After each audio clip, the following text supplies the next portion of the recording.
আসসালামু আলাইকুম। আজ দেখাবো খেজুর গুড়ের পায়েস।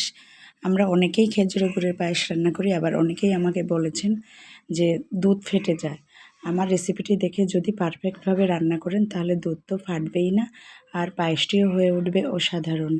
প্রথমে আমি চাল ভালো করে, পোলাও চাল ভালো করে ধুয়ে নিয়েছি এবং 1 কেজি দুধে 2 মুঠ, মানে আমার হাত দিয়ে 1 কাপ চাল আমি সিদ্ধ করে নিয়েছি।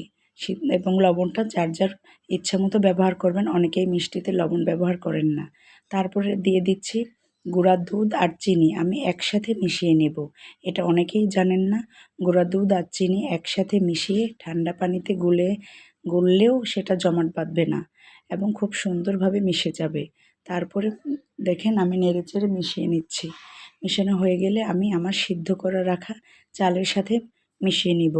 আগে আমি সবগুলো উপকরণ, এখানে আমার ঠান্ডা, আমার চালটাও মানে সিদ্ধ হওয়ার পরে ঠান্ডা হয়ে গেছে। এবার আমি দুধ আর চিনিটা খুব ভালো করে মিশিয়ে নিচ্ছি।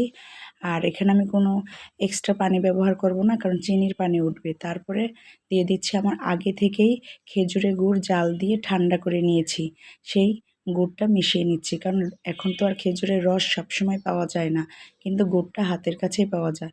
সেটা আমি জাল দিয়ে ঠান্ডা করে নিয়ে আমার 3টা উপাদানই আমি একসাথে মিশিয়ে নিলাম। এর সাথে দিয়ে দিচ্ছি আমি 2-4টা এলাচ, যেটা এক্সট্রা ফ্লেভারের জন্য। আর খেজুর গুড়ে সাধারণত বেশি মশলা ব্যবহার না করাই ভালো। গরম মশলার মধ্যে আমি শুধু এলাচটাই দিয়েছি।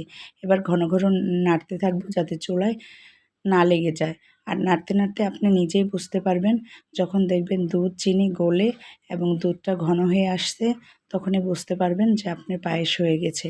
তারপর আমি একটু ডেকোরেশনের জন্য কিছু বাদাম, আর বাদামটা পায়েসের সাথে খুব ভালো লাগে, তাই আমি কিছু পেস্তা বাদাম এবং কাজু দিয়ে